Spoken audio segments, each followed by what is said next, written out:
जब सत्ता की ताकत के सामने सवाल कमजोर पड़ जाए तो आवाज बुलंद करनी पड़ती है। बोल कि लब आजाद है तेरे। न्यूज क्लिक पर मेरे साथ। बोल के लब आजाद है तेरे, बोल ज़बां अब तक तेरी है। नमस्कार, बोल के लब आजाद है तेरे। मैं अभिसार शर्मा। आपने एक बात पर गौर किया? जब थाली और ताली बजवाना था, जब लॉकडाउन 1 और लॉकडाउन 2 की घोषणा करना था, तब प्रधानमंत्री पूरे देश के सामने आए थे, देश से रूबरू हुए थे। मगर लॉकडाउन 3 तक आते आते अब सिर्फ जनता के लिए एक प्रेस रिलीज जारी कर दिया गया है और पुष्प वर्षा के लिए, हमारे स्वास्थ्य कर्मियों की हौसला अफजाई के लिए chief of defence staff Bipin Rawat एक प्रेस कॉन्फ्रेंस करते हैं। प्रधानमंत्री अब देश के सामने नहीं आए लॉकडाउन 3 की घोषणा करना। हालांकि एक बात स्पष्ट है कि लॉकडाउन 3 में काफी रियायतें दी गई हैं जो अब तक आपको पता चल गई होंगी। मगर मैं कुछ और आपके सामने मुद्दे उठाना चाहता हूं। 40 दिनों तक तुमने मजदूरों को, गरीबों को उनके घर नहीं जाने दिया। मगर इन 40 दिनों में तुमने ऐसा क्या हासिल कर लिया कि अब उन्हें जाने की अनुमति दे दी गई है? उसकी मैं बहुत विस्तृत चर्चा आपसे करने जा रहा हूं। मगर उससे पहले मैं आपका ध्यान खींचना चाहूंगा जनरल बिपिन रावत की प्रेस कॉन्फ्रेंस की तरफ। जनरल बिपिन रावत ने अपने प्रेस कॉन्फ्रेंस में कहा कि हम अपने स्वास्थ्य कर्मियों की हौसला अफजाई के लिए पुष्प वर्षा करेंगे और तालियां बजाएंगे और उन्हें सल्यूट करेंगे। तमाम चीजें बहुत ही उम्दा चीज है। जनरल बिपिन रावत अतीत में विवादों में घिरे रहे हैं क्योंकि वो अक्सर भारतीय जनता पार्टी के राजनीतिक एजेंडे में हामी भरते रहे हैं। ऐसी ढेरों खबरें सामने उभर कर आती रही हैं, मगर उससे मेरा कोई लेना देना नहीं है। जनरल बिपिन रावत मेरे लिए श्रद्धेय हैं। मैं उनकी बेतहाशा इज्जत करता हूं क्योंकि वे हमारे चीफ ऑफ डिफेंस स्टाफ हैं। मगर जनरल रावत, मैं आपका ध्यान कुछ चीजों की तरफ खींचना चाहूंगा। जनरल रावत, यह तस्वीर राजधानी दिल्ली की है। दैनिक भास्कर की खबर क्या कहती है, मैं आपको पढ़ के सुनाना चाहूंगा। कोरोना के हॉटस्पॉट बने जगजीवन, अंबेडकर और मैक्स अस्पताल। इन तीनों अस्पताल में ही 168 स्वास्थ्यकर्मी पॉजिटिव। यानी कि हमारे स्वास्थ्यकर्मी जिन पर जिम्मा है हमारी जान बचाने का, वही सुरक्षित नहीं है। मैं आपको पढ़ के सुनाने वाला हूं कि इस वक्त इन अस्पतालों में हमारे स्वास्थ्यकर्मियों की क्या हालत है। यह मैंने इसी अखबार के इस ग्राफिक से आपके सामने पेश किया है। सफदरजंग अस्पताल, कुल 13 स्वास्थ्यकर्मी, इनमें 10 डॉक्टर्स कोरोना वायरस से संक्रमित हैं। एम्स, कुल 20, जिसमें 1 resident doctors. Lady Hardinge, 5 doctors समेत कुल 16 कोरोना वायरस से संक्रमित। लोकनायक अस्पताल, कुल 14। स्टेट कैंसर अस्पताल, 3 डॉक्टर्स और 18 नर्सेज कोरोना वायरस से संक्रमित। बाबू जगजीवन राम, कुल 80 स्वास्थ्यकर्मी, 15 डॉक्टर्स।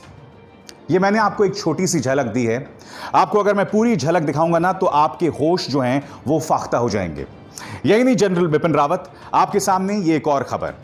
हमारी जो सीआरपीएफ बटालियन है दिल्ली में, वो कोरोना वायरस का केंद्र बन गई है। 122 केसेस सिर्फ 2 हफ्तों में। यह हमारे अर्धसैनिक बलों की हालत है। General Bipin Rawat, no doubt हमें अपने जो स्वास्थ्य कर्मी हैं उनकी हौसला अफजाई करनी चाहिए। हमने ताली थाली भी उनके लिए बजाई थी, हमने मोमबत्तियां भी उनके लिए जलाई थी। मगर दिक्कत क्या, मैं आपको बताता हूं। आज ये आंकड़े लगातार ये प्रमाणित कर रहे हैं कि चाहे हमारे अर्धसैनिक बल हों या हमारे डॉक्टर्स, वो एक बहुत मुश्किल लड़ाई लड़ रहे हैं। अब भी वो बुनियादी समस्याओं से दो चार हैं, लाचार हैं। क्या आपको यह बताने की जरूरत है कि रोहतक मेडिकल कॉलेज में किस तरह से एक डॉक्टर ने और कई डॉक्टर्स ने वहां पर जो उन्हें पर्सनल प्रोटेक्टिव इक्विपमेंट नहीं थे, यानी पीपीई, यानी कि ग्लव्स, मास्क्स, वेंटिलेटर्स, ये जो तमाम चीजें नहीं थी, और जब उन्होंने ये मुद्दा उठाया था तो पूरी बीजेपी आईटी सेल ने उनके खिलाफ एक गंदा और घटिया प्रोपेगेंडा चलाया था। पहले तो ये कहा था ये सब झूठ है, बाद में जब ये पता चल गया कि ये सच है तो उनकी आवाज को ही दफन कर दिया गया था। जनरल रावत, यकीनन हमें फूल बरसाना चाहिए, मगर हकीकत यह है कि हमारे डॉक्टर्स जो हैं बहुत मुश्किल जंग लड़ रहे हैं। हमें जरूरी है कि हम बुनियादी मुद्दों की तरफ हमारा ध्यान जाए, बजाय कि इन सतही चीजों की हम बात करें। देखिए, इस सरकार के लिए सब कुछ इवेंट मैनेजमेंट नहीं होना चाहिए। मुझे तो ऐसा लगता है कि कहीं ऐसा तो नहीं है कि प्रधानमंत्री नरेंद्र मोदी ने यह घोषणा इसलिए नहीं की। मुझे तो ऐसा लगता है कि यह घोषणा प्रधानमंत्री नरेंद्र मोदी करने जा रहे थे, मगर फिर बाद में ऐसा लगा कि यह घोषणा चीफ ऑफ डिफेंस स्टाफ को करनी चाहिए। कम से कम प्रधानमंत्री नरेंद्र मोदी की आलोचना तो नहीं होगी, क्योंकि थाली बजाने को लेकर, ताली बजाने को लेकर, मोमबत्ती जलाने को लेकर कई लोगों ने ढेरों आलोचनाएं की थी। और हकीकत यह मैं आपको बताता हूं, देश के गरीब की कोई नहीं सुन रहा। 4-5 हफ्ते तक हमने उन्हें शहरों में रोके रखा, बदतर हालात में वो जीते रहे, और अब जब उन्हें हमने जाने के लिए कहा है, उनके लिए ट्रेनों का इंतजाम किया है, तो बुनियादी मुद्दे वहीं के वहीं बने हुए हैं। सबसे पहले मैं आपको ये तस्वीरें दिखाना चाहता हूं, आपके सामने सूरत की ये तस्वीर।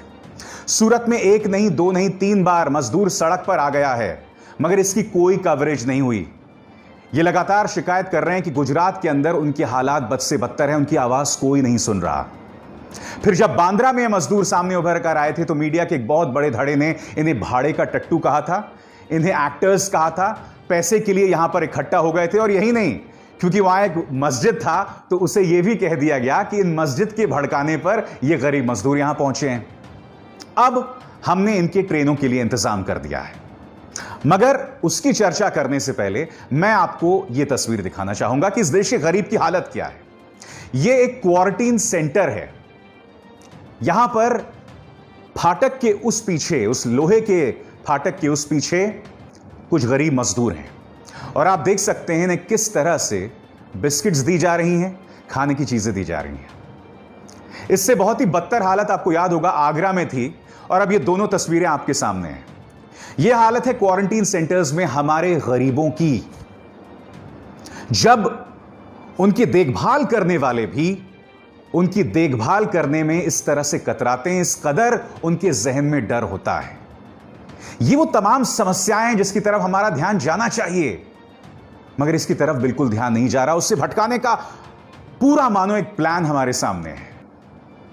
और अब हम बात करते हैं कि आखिर क्यों हमारे मजदूरों को 5 हफ्ते तक ट्रेन से अपने घर नहीं भेजा गया था। 2 चीजें अब तक हो जानी चाहिए थी, क्योंकि 5 हफ्ते का वक्त गुजर गया है।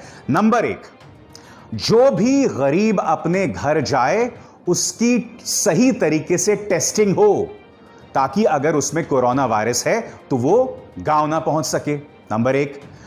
दूसरा ये कि जब गरीब वापस गांव जाए तो गांव और मुफस्सिल इलाकों में जो स्वास्थ्य सेवाएं हैं वो मजबूत स्थिति में है। सबसे पहले तो हम पहली बात करते हैं कि क्या उसकी उचित टेस्टिंग हो रही है। मैं आपको बताना चाहूंगा कि ICMR, Indian council of medical research, testing kits मंगवाता है चाइना से, और कुछ दिनों बाद उन टेस्टिंग किट्स में समस्याएं पेश आने लगती हैं। ICMR फिर राज्यों से कहता है कि इन टेस्टिंग किट्स का आप इस्तेमाल न करें, क्योंकि इनमें ढेरों दिक्कतें हैं। यानी कि आज की तारीख में जो गांव वाला वापस अपने गांव जा रहा है उसकी उचित टेस्टिंग नहीं हो रही है।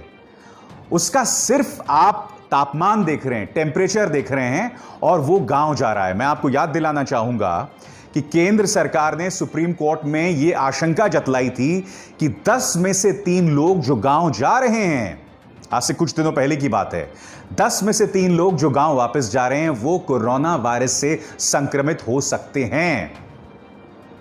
तो सवाल यह कि अब जब आपने 5 हफ्ते बाद का समय दिया, अभी भी तो उनकी टेस्टिंग सही तरीके से हो नहीं रही है। अभी भी ये मजदूर, ये गरीब लोग कोरोना वायरस लेकर गांव की तरफ जा रहे होंगे। तो आपने पिछले 5 हफ्तों में क्या किया? अगर आप 5 हफ्ते पहले उसको जाने की इजाजत दे देते तो कम से कम उसके जेब में चंद रुपए तो होते, कुछ पैसे तो होते। आज वो बदतर हालात में, बुरे हालात में अपने गांव वापस जा रहा है। गांव में भी अनिश्चितता है, वहां पर भी उसे नहीं पता कि किस तरह का भविष्य उसका इंतजार कर रहा है। पिछले 5 हफ्ते से जो शहरों में रहा वो बद से बदतर हालात में रहा। जैसे सूरत में ढेरों मिसालें सामने उभर कर आईं, दिल्ली में भी ऐसी मिसालें उभर कर आईं। बेंगलुरु में भी ऐसी मिसालें सामने उभर कर आईं। इन तमाम जगहों पर जो हमारा गरीब था वो बद से बदतर हालात में जी रहा था। मुंबई में भी ऐसी मिसालें सामने उभर कर आईं। तो आपने उसे रोक कर क्यों रखा? और हमारी इस थ्योरी को यह खबर सही साबित कर रही है। 7 मजदूर जो मुंबई से वापस आए उत्तर प्रदेश के बस्ती जिले में, जो कि लखनऊ से 260 किलोमीटर दूर है, ये 7 लोग कोरोना वायरस पॉजिटिव पाए गए हैं। इसका अर्थ ये लोग जो मुंबई से निकले, ना इनकी कोई टेस्टिंग हुई, नतीजा अब इनसे जुड़े बाकी लोग भी कोरोना वायरस संक्रमित होंगे। आखिर इसकी कोई जवाबदेही है क्या? इसका क्या अर्थ हुआ? इसका अर्थ यह हुआ कि आपने ठीक से प्लानिंग नहीं की। आपको सिर्फ इवेंट मैनेजमेंट करना आता है। यानी कि कोई बड़ी घटना है तो उसको लेके एक रॉक शो कर डालो, ताली बजाओ हैं? कुछ लोग तो प्रधानमंत्री नरेंद्र मोदी के लिए रविवार को तालियां बजाने वाले थे। बाद में प्रधानमंत्री को किसी ने कहा कि प्रधानमंत्री ये चीज बैकफायर कर सकती है, और फिर उन्होंने बाकायदा ट्वीट किया कि कुछ लोग यह अफवाह फैला रहे हैं कि मोदी के लिए ताली बजाई जाए। ऐसा कोई ना करे। खुद प्रधानमंत्री को सामने आकर ऐसा करना पड़ा था। तो मैं आपसे क्या कह रहा हूं, सब कुछ इवेंट मैनेजमेंट है। बुनियादी मुद्दों की तरफ किसी का ध्यान नहीं जा रहा है। और अब मैं आपका ध्यान जो है वो खींचना चाहूंगा कि जो हमारी स्वास्थ्य वहां सेवाएं हैं उनको लेकर क्या असल स्थिति है। और इसके लिए मैं आपका ध्यान खींचना चाहूंगा एक अहम सरकारी बैठक की ओर। एक सरकारी बैठक होती है जिसमें कैबिनेट सेक्रेटरी होते हैं और तमाम स्वास्थ्य सचिव होते हैं, और उसमें कुछ डेटा पेश किया जाता है। सबसे पहला डेटा आइसोलेशन बेड्स को लेकर, यानी कि जो कोरोना वायरस से संक्रमित हैं उन्हें अलग बिस्तरों में रखा जाए। इसको लेकर जो आंकड़ा सामने उभर कर आता है वो वाकई चौंकाने वाला है। यह सरकारी आंकड़ा है। 183 जिलों में 100 से कम आइसोलेशन बेड्स हैं, और इन 183 जिलों में 67 डिस्ट्रिक्ट्स कोरोना वायरस से संक्रमित हैं। यह बात सामने उभर कर आई। अब उत्तर प्रदेश की बात करते हैं। 3 राज्यों की यहां पर हालत बहुत खराब है, उत्तर प्रदेश, असम और बिहार। सबसे पहले उत्तर प्रदेश। उत्तर प्रदेश के 75 जिलों में से 53 ऐसे जिले हैं जहां 100 से कम आइसोलेशन बेड्स हैं, और इन 53 में से 31 ऐसे जिले हैं जो कोरोना वायरस से संक्रमित हैं। दूसरे नंबर पर आता है बिहार।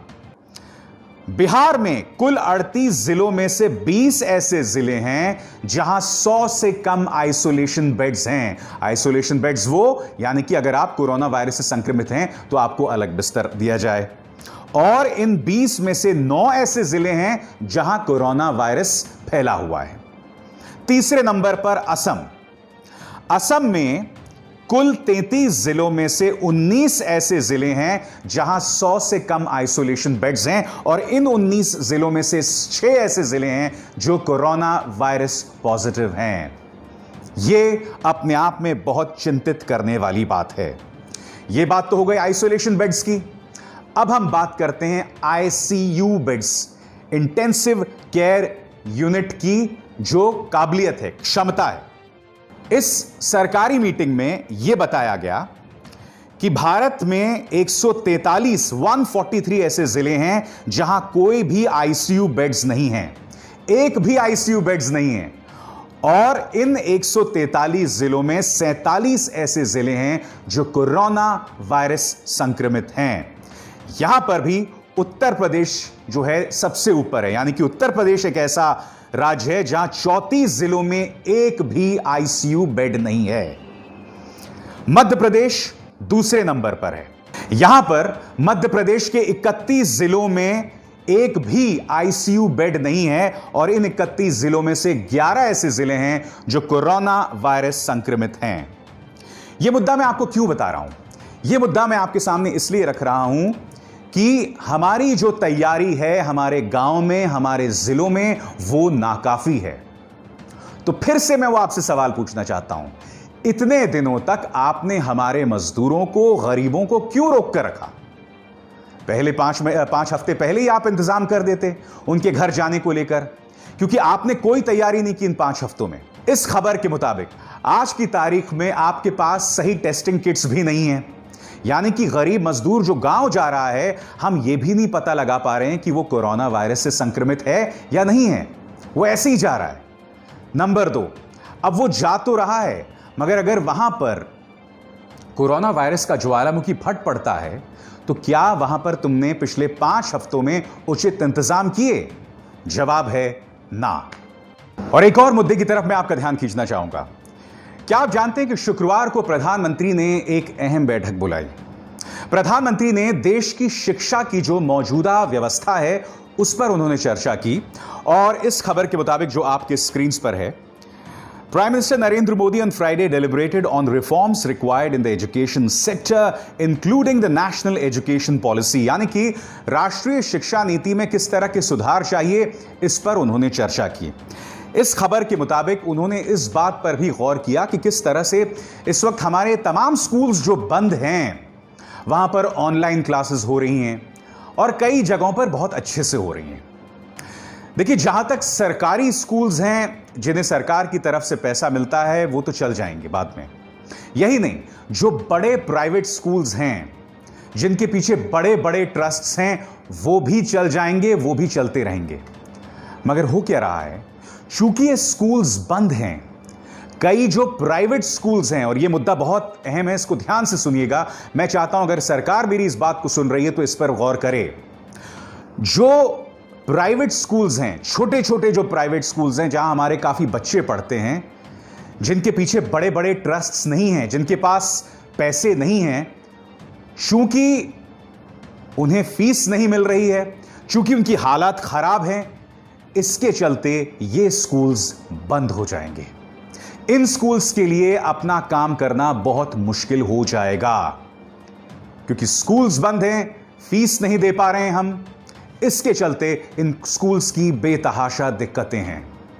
मुझे खुशी है कि प्रधानमंत्री राष्ट्रीय शिक्षा नीति पर गौर कर रहे हैं, मगर मैं उम्मीद करता हूं कि कम से कम यहां उनके पॉलिसी मेकर्स उचित प्लानिंग करेंगे, सही तरीके से प्लानिंग करेंगे। और जाते जाते एक और चीज मैं आपसे कहना चाहता हूं।